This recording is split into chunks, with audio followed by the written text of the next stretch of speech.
Dios te bendiga, hermano Juanjo. Bueno, pues yo sin más dilación y más rodeas, hermanos, vamos a comenzar un poquito pues con el tema que me proponía nuestro hermano Juanjo hace unos días. Que bueno, pues es un tema que últimamente ha tomado mucho auge, es el tema del judaísmo, hermanos. Y bueno, aunque es un tema extenso, amén, yo lo he tratado en diferentes foros, en diferentes lugares. Es un tema para tocarlo de una manera bastante intensa, pero yo no quiero esta noche yo no quiero extenderme apabullándolos con muchísimos datos, con muchísimas notas y con muchísimo despliegue de datos. Voy a intentar poner un poquito el contexto, ¿vale? Del tema que vamos a hablar. Vamos a intentar dar unas pequeñas directrices y pinchar algunos temas para que teniendo claro de lo que estamos hablando podamos llegar a una conclusión que al final es lo que nos importa. Porque desde esta plataforma y desde todos los lugares que un hombre de Dios, un predicador y un siervo se encuentre, lo que intentamos siempre es traer luz y verdad del Evangelio. Amén. Entonces, pues como ya está todo presentado, pues como digo, vamos a intentar entrar un poquito en el tema. Esto no es una predicación, es más bien una exposición y como tal, pues así lo vamos a hacer. Amén. Bueno, pues para empezar, en un principio tenemos que poner en contexto qué es el judaísmo, ¿vale? El judaísmo moderno, el judaísmo ortodoxo o ultraortodoxo, o bueno, cualquiera de las diferentes facciones del judaísmo. Pero para poder ponerlo todo esto en contexto y saber de lo que estamos hablando, tenemos que retrotraernos y empezar por el principio, ¿vale? Eh, en el principio de todo esto se encuentra la palabra del Señor. Nosotros tenemos una Biblia compuesta de 66 libros, el Antiguo y el Nuevo Testamento, pero para el mundo hebreo, para los judíos, para la religión judía, es algo completamente distinto. Su Biblia de ellos es el Tanaj, que es lo que nosotros llamamos el Antiguo Testamento, dividido en unas divisiones un poco distintas a las nuestras, pero con los mismos libros. Pero dentro de ese Tanaj, ¿vale? Hay una parte del Tanaj, que es la primera parte, que le llaman la Torá, que son los 5 primeros libros de la Biblia. Realmente esa es la raíz y el arranque y el fundamento de todo tipo de judaísmo que hay en el mundo, desde el judaísmo más profundo y más ultraortodoxo hasta el más moderno. Esos 5 primeros libros de la Biblia, que básicamente son la ley del Señor por supuesto todo lo que es el tema del creacionismo, etcétera, etcétera, los judíos le llaman la Torá. Esto es algo que muchos de vosotros ya lo sabéis. Y la palabra Torah, hermanos, yo no voy a desgranarla de una manera gramatical, pero sí quiero dar un pequeño dato. Eh, la palabra, eh, la palabra Torah, que describe los 5 primeros libros de la Biblia, donde está condensada toda la ley, tiene una raíz lexicográfica que en los originales, esa raíz emana de una palabra que es ior, la cual se traduce como luz, ¿vale? La Torá básicamente es una luz que Dios entregó al pueblo de Israel.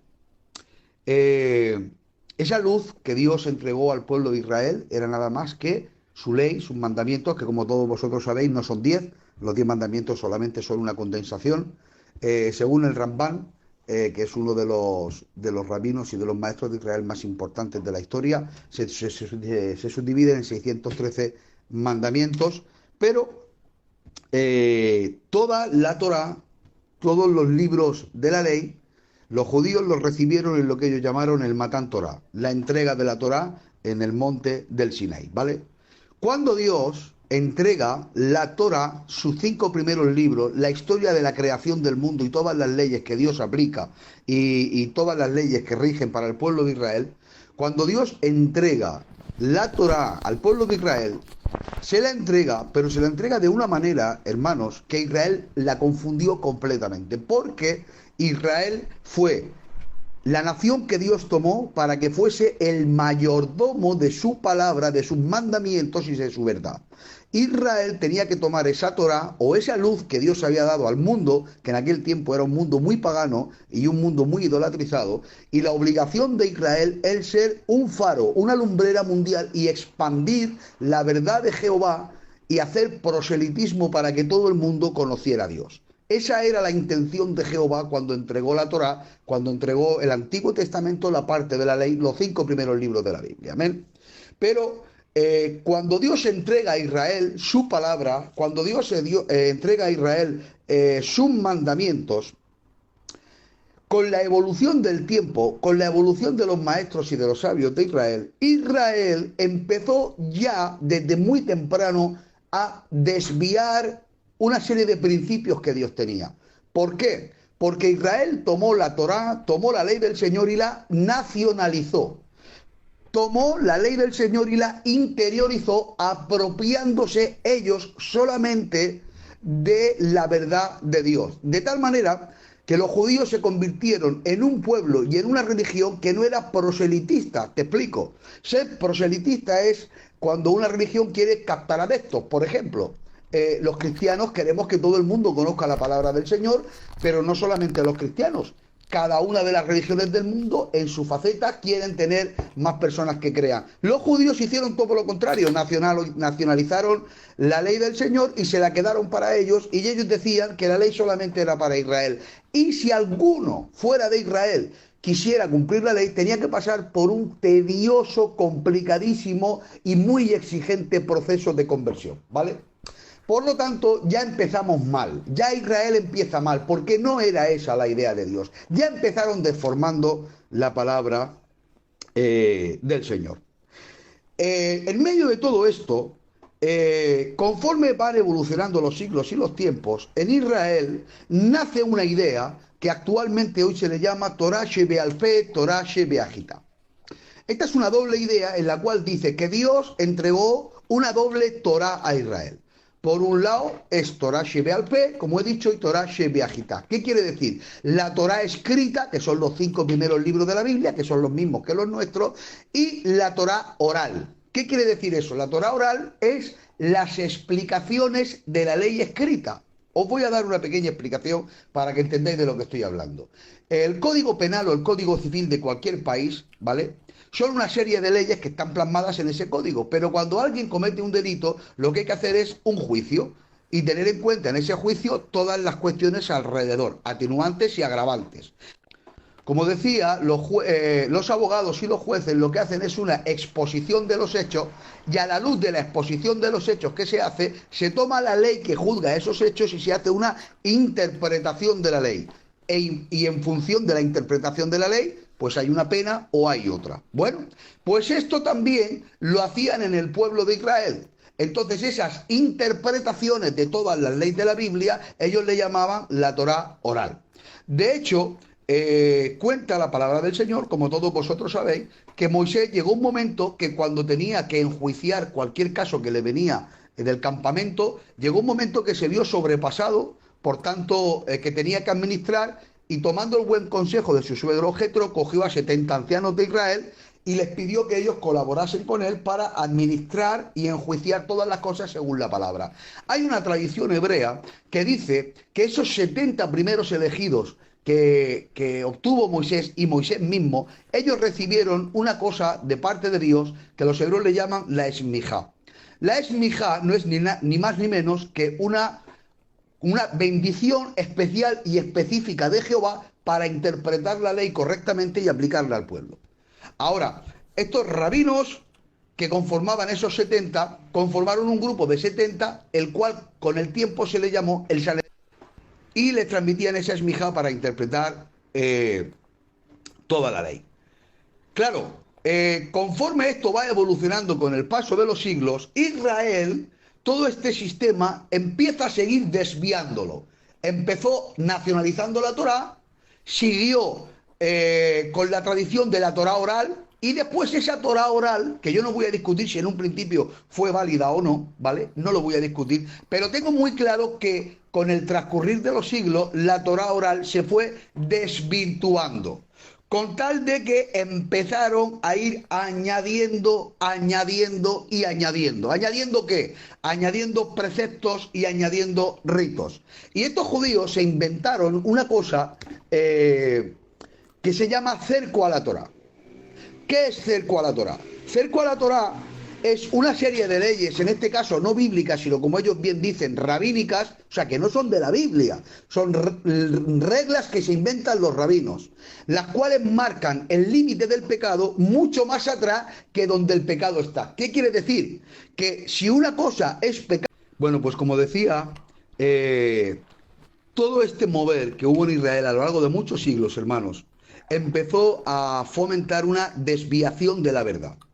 Como digo, empezamos nacionalizando la palabra del Señor, se la quedan los israelitas y no la quieren compartir. Posteriormente empieza a crear una serie de leyes que se transmiten de forma oral y que nada tienen que ver con lo escrito. Y por último, hermanos, después de todo esto, empiezan a hacer lo que ellos llaman cerco a la Torá y empiezan a inventarse un montón de ritos que según ellos salvaguarda al pueblo de Israel. Todo esto nos lleva a un momento muy puntual, que es el siglo II más o menos antes de Cristo, en el cual hay una serie de corrientes en Israel de creencias. Y ahora toda esa tradición oral, escuchen, vamos paulatinamente sustituyendo la tradición escrita, que es la palabra real, por la tradición oral. Y la tradición oral nos lleva a que en el siglo II, más o menos antes de Cristo, los ritos de la tradición oral sustituyeron casi en un tanto por ciento muy alto a la verdadera palabra del Señor. Y cuando llegamos a este punto, hermanos, empiezan a salir diferentes escuelas rabínicas. En el tiempo en el que Jesús vivía y apareció en medio de la escena, habían dos grandes escuelas, que era la de Shammá y la de Hillel. Cada uno defendía una serie de posturas, pero cuando aparece la persona del Señor Jesucristo, todo esto se transforma, todo esto se trastoca. ¿Por qué? Porque cuando aparece la persona del Señor Jesucristo, pega un puñetazo encima de la mesa y empieza a poner el punto en la I. Y Cristo les dice a los propios fariseos y les dice a los propios saduceos y a todas las facciones del judaísmo: cambiasteis tradiciones de hombres por mi verdadera palabra, ¿vale? Empezó el Señor Jesucristo a enseñar verdadera Torá. Empezó a enseñar la palabra verdadera, lo que Jehová Dios había transmitido por medio de la entrega de su palabra al pueblo de Israel.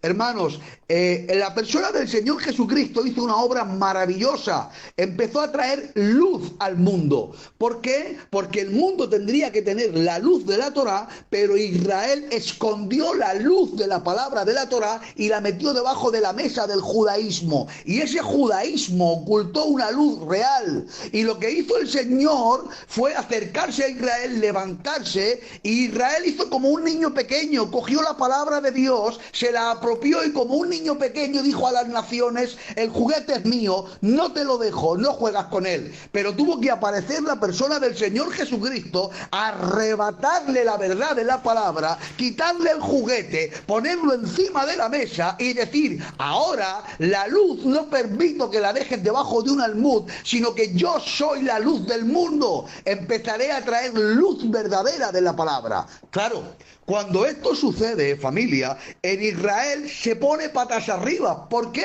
Porque se habían inventado todo un sistema de leyes, de ritos y de tradición que iba en contra de todo lo que decía Jesucristo. Por tanto, Jesucristo para ellos era un peligrosísimo elemento, hasta el punto que tuvieron el corazón de acusarlo. ¿Para qué? Para quitarlo del medio, por un motivo muy sencillo: porque el Cristo estaba desenmascarando a un judaísmo falso, a un hebraísmo falso y a una serie de mentiras que el pueblo de Israel estaba mezclando con la verdad. Y vaya si lo consiguieron, por supuesto que sí, porque incluso lo hicieron con un juicio que se salía completamente de las reglas. Miren, ayer yo predicaba de esto en la iglesia. Dice la palabra del Señor que tomaron a... Gloria a Dios, para hacer un juicio de este tipo, que era un juicio religioso, ese juicio lo tenía que realizar el Sanedrín, y el Sanedrín tenía que hacer el juicio dentro del templo, en un salón que había destinado para ello. Nada más a la entrada del templo, a la parte derecha había unas escaleras que subían hacia arriba y ahí tenían que estar los 70. Pero es que resulta que a Jesús ni se lo llevaron al templo, ni reunieron a los 70, y encima estaba Anás, que no pertenecía al Sanedrín, perteneció anteriormente, pero en ese momento no pertenecía pertenecía. O sea, se saltaron todas las propias reglas de la palabra del Señor y todas las propias reglas incluso de su tradición. Así eran los judíos. Cuando veían peligrar su sistema, se saltaban todo lo que hiciera falta para conseguir lo que ellos querían. Gloria a Dios, gloria al nombre del Señor. Claro, cuando esto sucede, el judaísmo ve al cristianismo como un enemigo acérrimo. Gloria a Dios.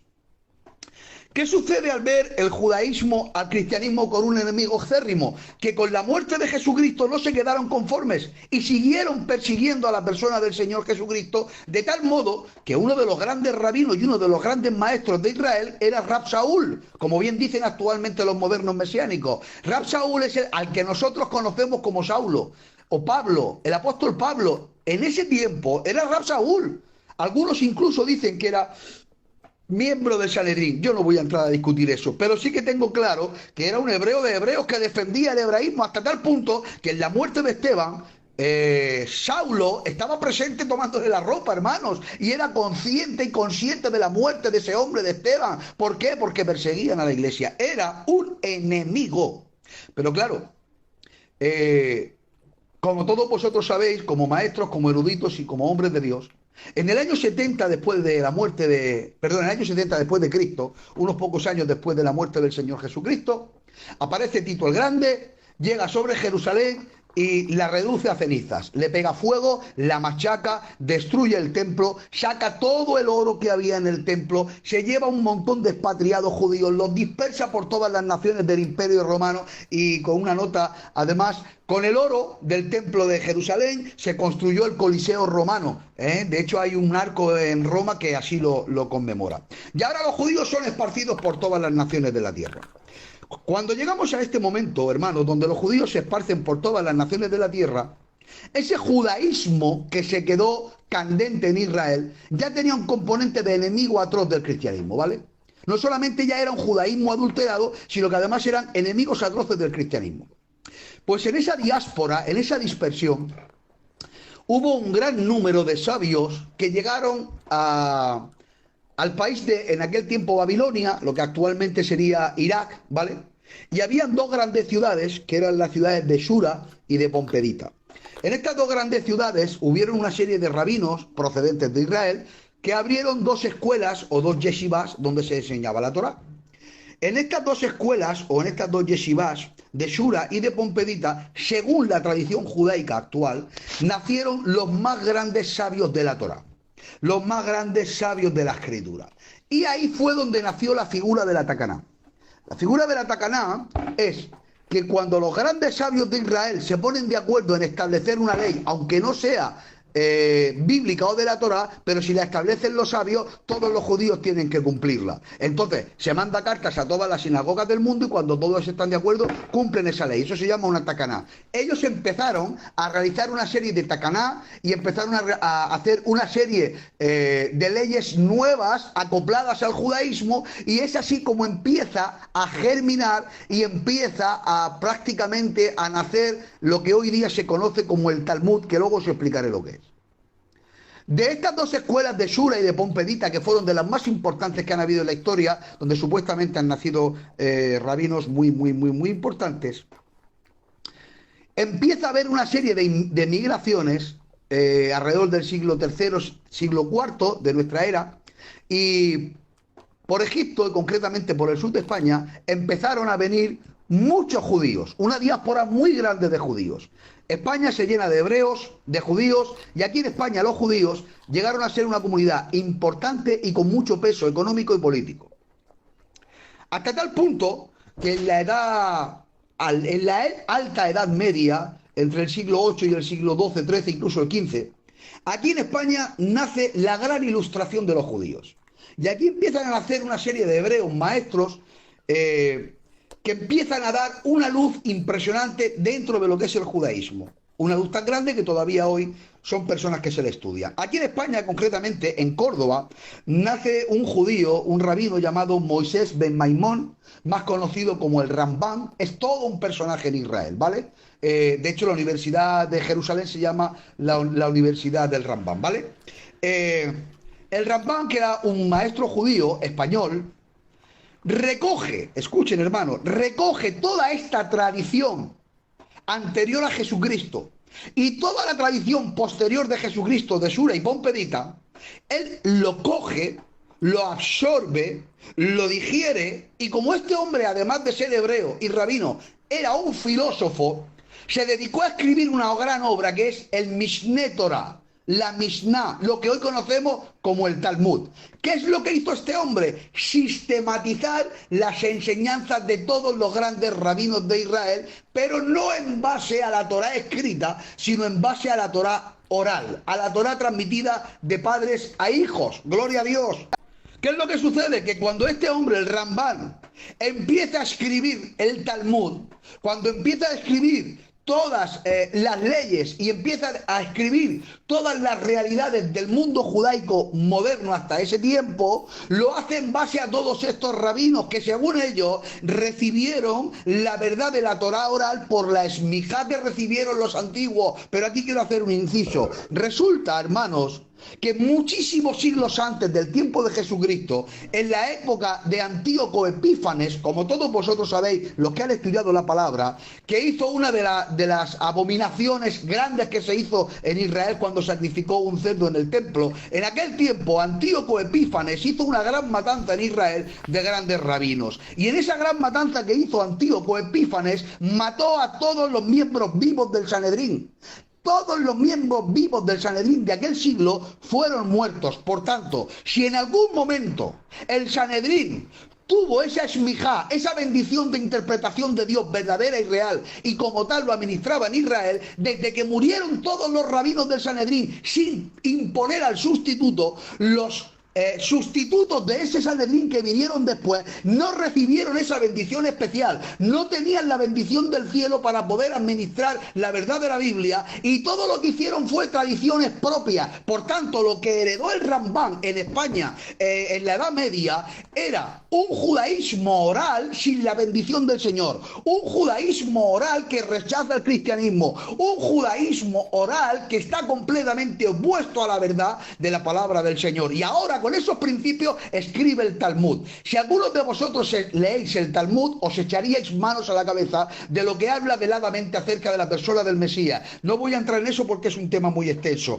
Pero este hombre, el Rambán, escribe esa obra que es el Talmud, que los hebreos la tienen a la misma altura que la Biblia. Para ellos el Talmud y el Antiguo Testamento y la Torá tienen la misma altura. Por lo tanto, ya estamos viendo como parte de una adulteración terrible. Después, aparte del Rambán, nace en España, creo que fue en Gerona, un hombre llamado Simón Bar Yochai. Este hombre es uno de los más importantes del judaísmo. ¿Por qué? Porque en el siglo XII-XIII este hombre escribe un libro que se llama el Zohar. El Zohar es un libro que la traducción al español es el libro del esplendor. Este libro es un punto y aparte en todo el judaísmo. Cuando este hombre escribe el Zohar o el libro del esplendor, sucede algo, y es que da una interpretación mística de todos los elementos del Antiguo Testamento, dando lugar a que naciera algo que en Israel se llama la Cábala. ¿Qué es la Cábala? Yo te voy a explicar lo que es la Cábala muy brevemente, hermanos. Yo estoy intentando sintetizar lo máximo posible lo que yo quiero explicaros en esta tarde. Espero que me estéis entendiendo, amén. Como decía este hombre, Simón Bar Yochai, también judío español, de Gerona, cuando escribe el Zohar, da una interpretación mística de toda la ley, y en esa interpretación mística nace de algunos rabinos españoles lo que se llama el Cábala. El Cábala es una interpretación mística, pero escuchen, y voy a hablar con mucha propiedad, el Cábala, y esto es para todos aquellos que creen en el judaísmo y consideran que ahí hay verdad. El Cábala no es ni más ni menos que brujería. ¿Qué dicen, Manolo? ¿Es brujería? Sí. El Cábala dice que Jehová Dios tiene una serie de elementos que se llaman emanaciones de bondad. Esas emanaciones se dividen en una especie de árbol que, según el Cábala, le llaman el árbol sefirótico. Esas emanaciones son el Keter, el Binah, el Yesod, el Tiferet, etc. No quiero aburriros con estos nombres. Ese árbol de emanaciones son fuentes de bondad de Jehová que, si cabalísticamente somos capaces de combinarlas en nuestra vida, podemos cambiar el futuro de nuestra vida, podemos cambiar cosas de nuestra vida y podemos hacer cosas por los demás. Podemos incluso por medio del Cábala, porque los judíos creen en el mal de ojo, incluso se puede quitar el mal de ojo, puedes quitar la maldición de una persona, puedes cambiar el destino laboral de alguien, etcétera, etcétera. Hermanos, el Cábala no es ni más ni menos que brujería. Gloria a Dios. Y eso nace de estos rabinos de la Ilustración de España. Después aparece también a lo largo de toda la historia del judaísmo otro elemento en el que ellos creen a ciegas. Ese elemento es el Midrash. Quizá habéis escuchado alguna vez lo que es el Midrash, pero yo te voy a explicar lo que es el Midrash. El Midrash son cuentos. Así, conforme suena. Son cuentos. Esos cuentos tienen como base los 5 primeros libros de la palabra del Señor para intentar hacernos entender verdades que están ocultas dentro de la Torá. Fíjense en la idea de lo que es el Midrash. Y del Midrash hay de 3 tipos. El Midrash de Halaká, que es normativas que salen de esos cuentos. La Agadá, que es una alegoría de esos cuentos. Y el Peser, que es una actitud visionaria de esos cuentos. ¿Qué es lo que hacen con esos cuentos?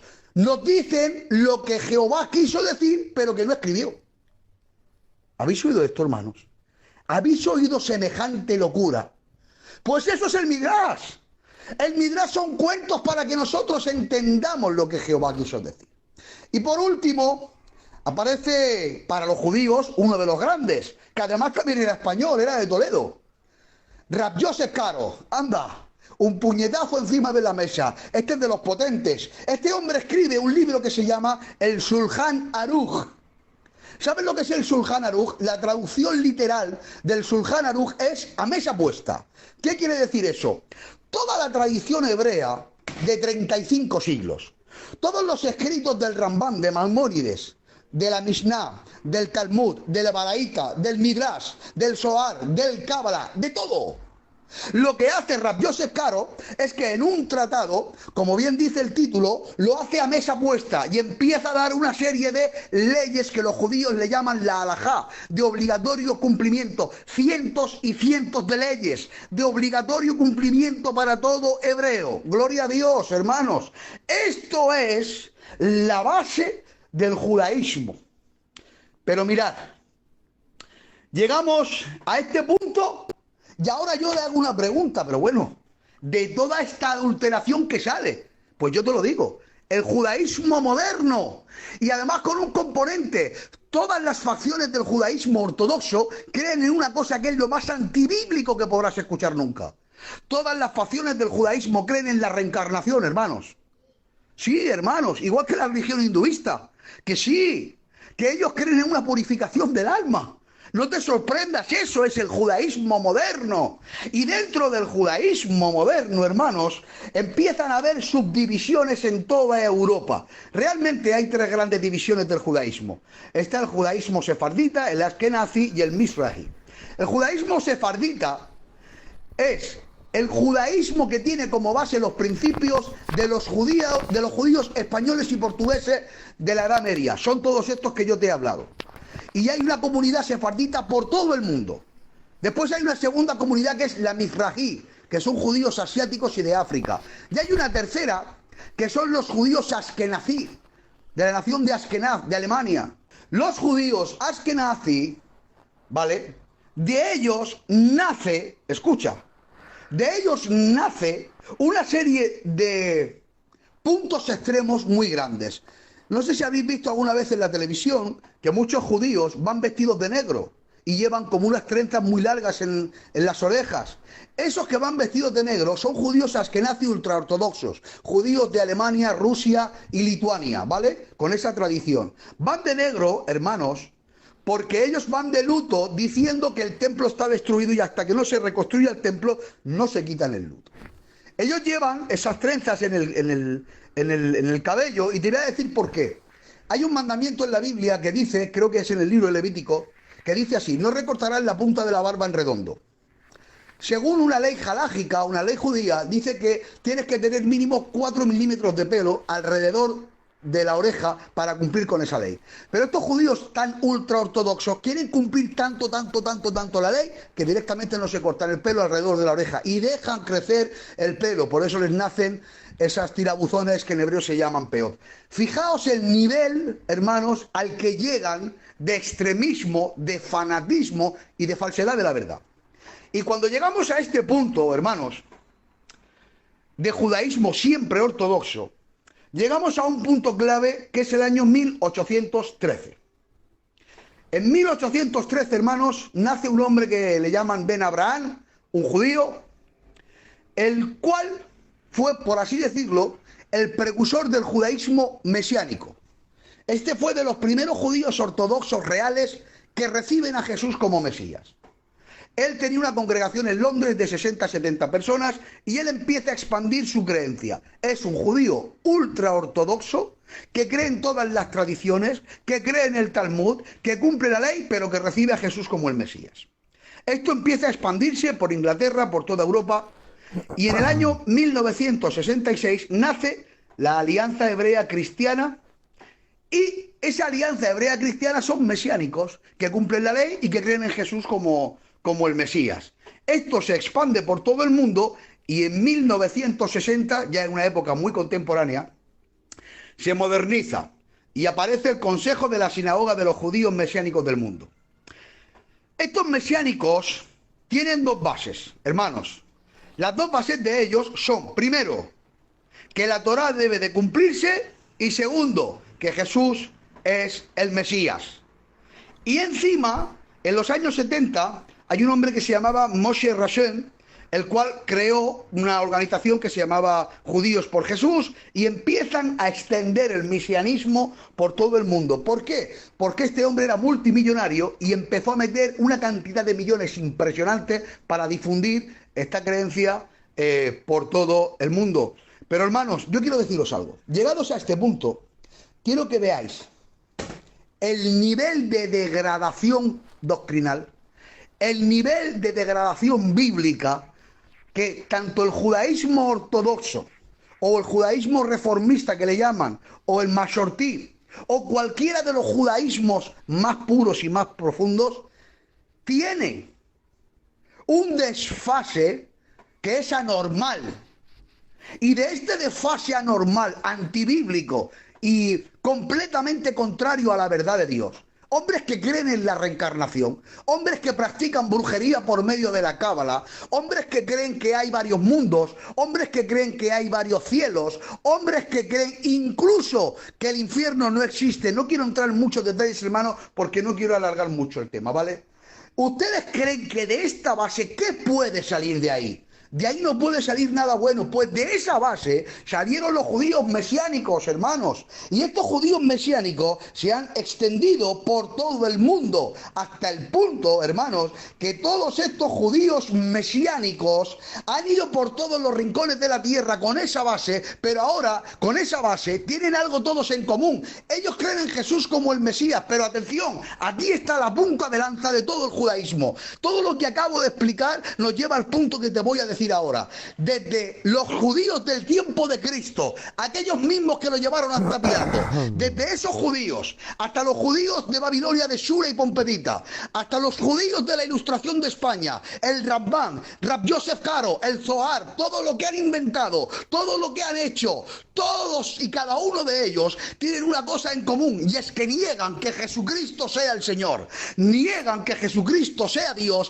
y niegan completamente la obra del Señor Jesucristo. Y herederos de todos ellos aparecen los judíos mesiánicos que dicen que sí, que aceptan a Jesús, pero atención, aceptan a Jesús pero como un hombre que es el Mesías, pero que no es Dios. De hecho, según la doctrina mesiánica dice que Jesucristo el Mesías es hijo de María y de José, un hijo real, porque, y hablo con mucho respeto, ellos dicen que la gestación milagrosa de María consistía en que la semilla de José llegó a María de una manera milagrosa, pero era la semilla de José, y que Jesús era un hombre 100% y que Jesús no era Dios. Sí te acepto como el Mesías, sí te acepto como el Salvador, pero no te acepto como Dios. Y cuando llegamos a este punto, hermanos, yo tengo que decir algo, pues con mucha claridad, familia.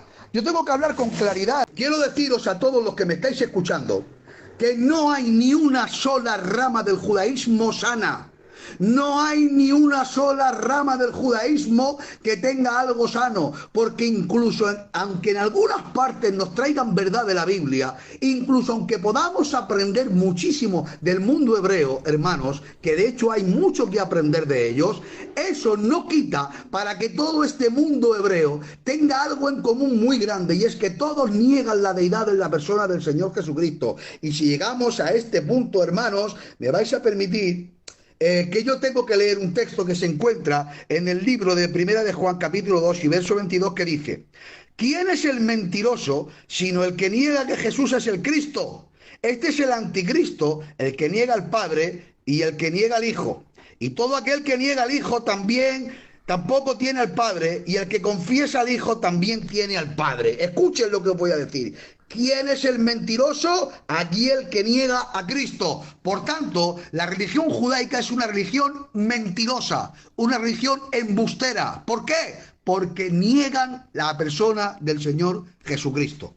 Pero no solamente los judíos ortodoxos, sino también los judíos mesiánicos, hermanos. Yo sé que lo que estoy diciendo a lo mejor suena un poquito duro y es un poquito sólido, pero escuchen, no me importa, yo estoy aquí para decir la verdad. Escuchen, dice la Biblia: porque muchos engañadores han salido por el mundo, que no confiesan que Jesucristo ha venido en carne. Quien esto hace es el engañador y el anticristo. Hermanos, quien niega la deidad de Jesucristo tiene el espíritu del anticristo. ¿Han oído ustedes? Perdonen que sea tan contundente, perdonen que sea tan serio en lo que estoy afirmando, pero es que lo que yo estoy diciendo no lo está diciendo el Manolo, es que te lo está diciendo la palabra del Señor. La punta de lanza de toda esta creencia es esta, y lo que más gracia me hace es que actualmente en muchas facciones de los mesiánicos son muy ambiguos cuando tú le preguntas si creen que Jesús es Dios, y te dicen: no, no, Jesús es el Mesías, Jesús es el que salvó el mundo, pero no te hablan con claridad. Pero hermanos, creerme, todo lo que procede del judaísmo y todo lo que procede del mesianismo son falsas doctrinas. Es más, te digo algo. ¿Quieres que te diga lo que dice la Biblia acerca de las falsas doctrinas? Escuchad lo que dice Primera de Timoteo, capítulo 4, verso 1. Dice así la palabra del Señor: pero el Espíritu dice claramente que en los postreros días, en los postreros tiempos, algunos apostatarán de la fe, escuchando a espíritus engañadores y a doctrinas de demonios. Gloria el nombre del Señor. ¿Saben lo que es apostatar de la fe? Renegar de la fe, renegar de lo que has creído, renegar de una verdad y escuchar a doctrinas de demonios. Lamentablemente, en nuestras iglesias, y ahora hablo directamente a la gente que me esté escuchando, en nuestras iglesias, lamentablemente, tenemos a muchas personas que se están acercando muy peligrosamente a todos estos. ¿Sabes por qué? Porque desde que nació Internet, las redes sociales y la difusión global de todo esto, todas estas sectas, todos estos judaísmos se han metido por todos los rincones de la tierra, hermanos. Y yo te voy a decir algo: todas estas sectas y todos estos judaísmos han llegado a nuestro pueblo. Y han llegado a nuestro pueblo de una manera tremenda. ¿Por qué? Porque nos seducen.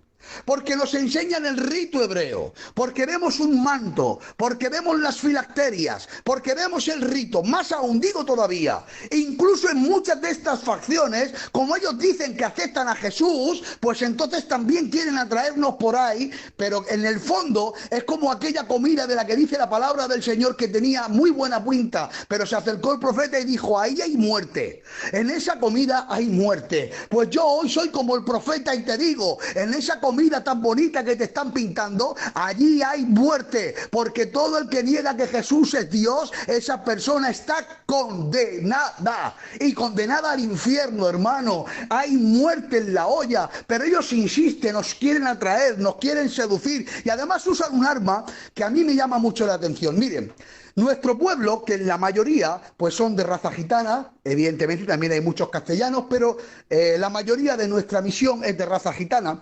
En nuestro pueblo tenemos un carácter que somos muy raciales, somos muy pasionales, somos muy viscerales, hermanos, y cuando nos presentan delante nuestro una posibilidad que muchos judíos dicen que puede ser que el gitano sea una de las tribus perdidas de Israel, eso nos seduce, eso nos pone la carne de gallina.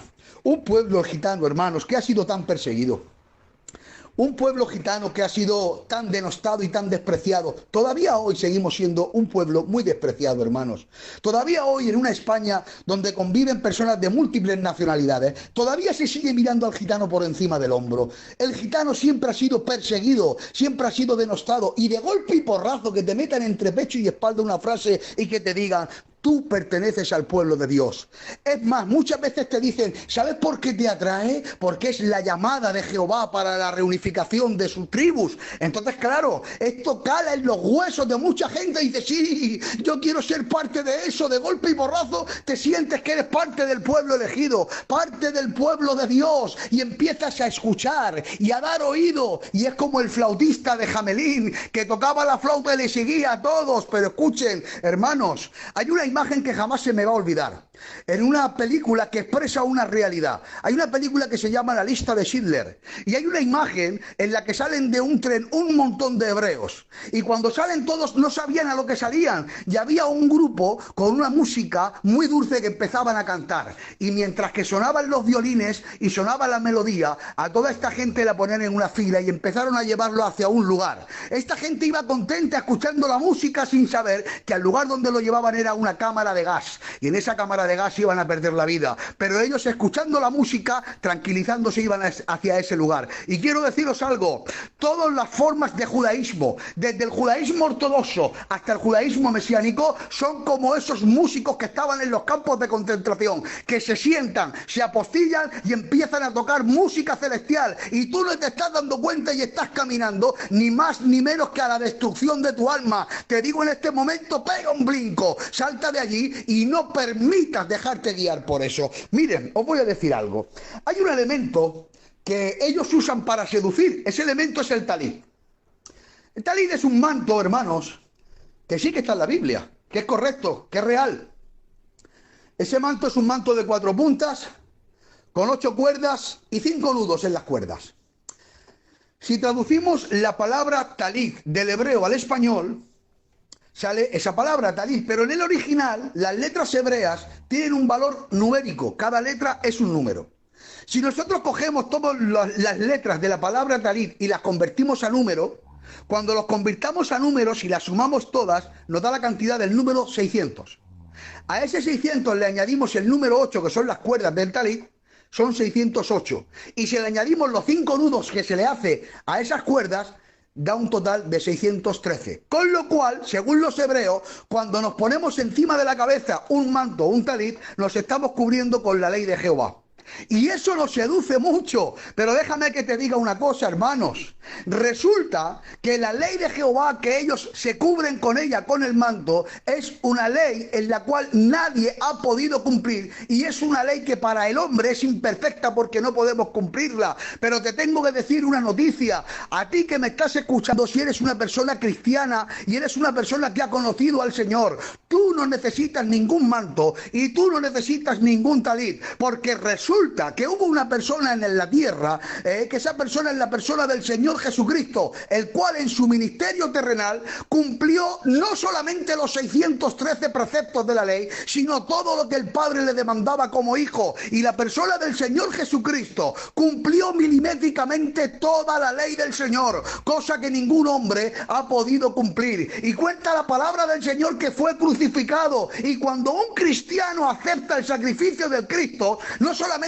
recibe su sangre que te limpia de pecado, sino que además recibes la imputación de la justicia. No te lo voy a explicar porque es muy largo, pero esto se resume de esta manera: todos los mandamientos que el Cristo cumplió, toda la Torá, los 613 mandamientos reales de la palabra viva y eficaz de Dios que Jesucristo cumplió, te los regala, te los imputa, y tú delante del Padre, por el cumplimiento de la palabra de Jesucristo, te presentas legalmente delante de Dios, y por eso eres salvo. Tú no necesitas un talid. El talid que a ti te cubre, ¿sabes cuál es? La sangre que todavía está caliente y a borbotones desde la cruz del Calvario, que clama más alto que la sangre de Abel. Y esa sangre es la que te está dando la cobertura. Cristiano y cristiana, no necesitas un talid. El talid es para Israel. El talid es del judaísmo y no tiene nada que ver ni contigo ni conmigo. Gloria al nombre del Señor.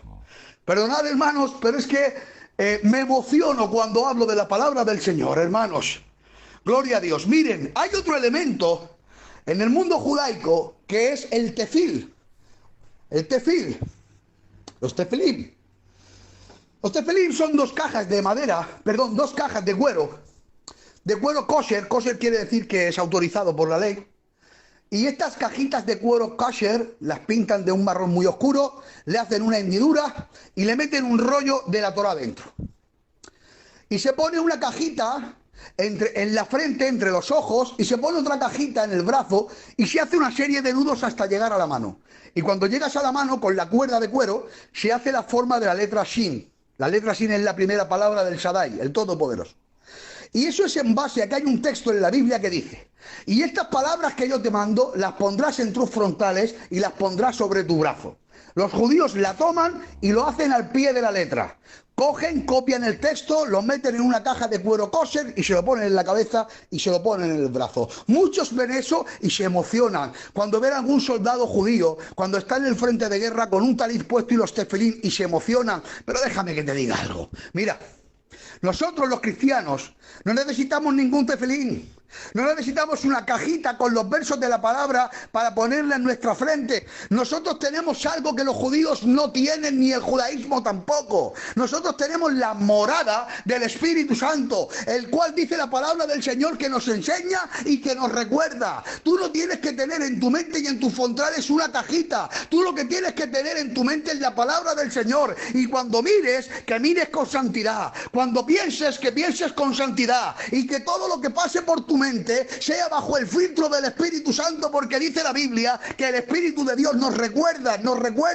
No necesitas una caja en los frontales de tu cabeza. Dice que tenían otra caja que tenían que poner en el brazo, pero déjame que te diga algo: tú no necesitas una caja en el brazo, necesitas llenarte de la palabra del Señor, para que cuando tu brazo se extienda sea para ayudar a los demás, para que cuando tu brazo se extienda sea para levantar las manos al cielo y adorar el nombre del Señor. Cuando tu brazo se extienda sea para levantar al caído. ¿Qué necesidad tienes tú de aparentar en medio de la gente con una cajita y con un cuero? No, lo tienes que hacer en privado, lo tienes que hacer por el Espíritu y lo tienes que hacer en verdad. Por tanto, hermanos, perdonar. Yo respeto a las personas que son judías y llevan su religión, pero escuchen, yo creo en la palabra de Dios, que es mucho más alta, creo en la palabra de Dios, que es mucho más real, y creo en la palabra de Dios, que tiene una santidad muchísimo más grande. Gloria al nombre del Señor.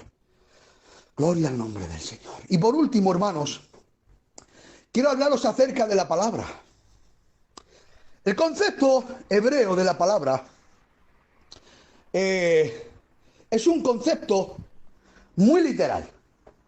La Biblia habla de la palabra. Escuchen esto. Siempre se habla de la palabra. Y yo me preguntaba, ¿pero por qué dice la palabra? Si nada más que en el principio, en el Génesis dice: en el principio creó Dios los cielos y la tierra. Ya tenemos ahí 6 o 7 palabras.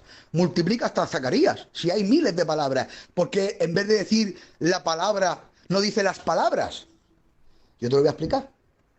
La Biblia dice la palabra porque en el hebreo antiguo no hay signos, no hay comas, no hay puntos y aparte. No hay ningún tipo de signo. Se escribe del tirón. Por eso los rollos de la Torá son rollos largos, porque se toma un pedazo de cuero unido a otro pedazo de cuero, unido a otro pedazo de cuero, y así simultáneamente pueden llegar a ser unos rollos muy largos. De tal manera que cuando empieza la escritura y dice: en el principio creó Dios los cielos y la tierra, y sigue,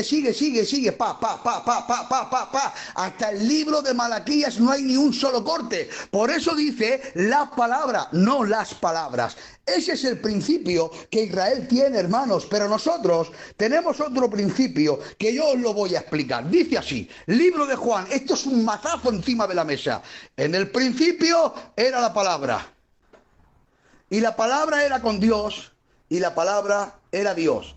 Este era en el principio con Dios. Escuchen, Para los hebreos, la palabra simple y llanamente es la Torá escrita. Pero la Biblia nos está aseverando por medio de Juan que nos dice, en el principio era la palabra. La palabra era con Dios, pero es que la palabra era Dios. Y esa palabra que era Dios se ha manifestado en carne. Y se ha manifestado en carne por medio de la persona del Señor Jesucristo, hermanos. La palabra del Señor nos enseña que el verdadero Dios es Jesús de Nazaret, el cual ha venido a redimir a todo hombre del pecado. Gloria el nombre del Señor. Mira, podía empezar a darte textos, podía empezar a darte una explicación completa de la deidad del Cristo, pero ¿sabes qué pasa? Que no voy a ir más allá. Yo simple y llanamente quiero dejarte con un par de frases y voy a ir terminando. Quiero decirte algo.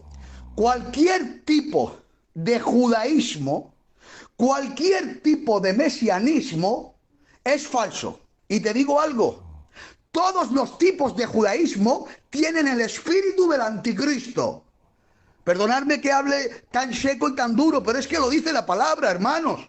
Cualquier tipo de judaísmo que niegue a Jesús como Dios tiene el espíritu del anticristo. Y dice la palabra del Señor que nosotros los cristianos tenemos la unción del santo. ¿Tú sabes lo que quiere decir tener la unción del santo? Que tenemos la capacidad de discernir. Mire, esto es como un banquero. Un banquero tiene la capacidad de distinguir un billete falso de un billete bueno tan solo tocarlo. Y cuando alguien le trae un billete falso le dice, no, este billete no vale. Pues déjame que te diga algo. Nosotros tenemos la unción del santo. Nosotros sabemos distinguir lo falso de lo verdadero. Y yo en esta tarde te invito a que no aceptes el billete de lo falso, el billete del judaísmo. No permitas, como suele decir, yo en alguna ocasión he puesto este ejemplo, no permitas que te vendan el lote, caray. No permitas que te vendan el lote. Antiguamente habían algunos hombres que iban a vender el lote. Claro que sí. Tome, señora, el corte de traje y por si no se queda satisfecha le regalo esto y esto y esto y esto. ¡Hala! Ya está todo el lote vendido. Pero escuchen, esto no se trata de un lote, se trata de tu vida, se trata de tu familia, se trata de la salvación, se trata de la eternidad. No permitas que te vendan el lote, no lo permitas. Dice un refrán muy antiguo que escuchaba de los mayores, entre calé y calé no existe la remanguillé. No vamos ahora a nosotros entrar en ese juego de niños y por favor no se te ocurra entrar nunca en el juego de los mesiánicos, porque incluso hay algunos de ellos que dicen que sí, que Jesús es Dios.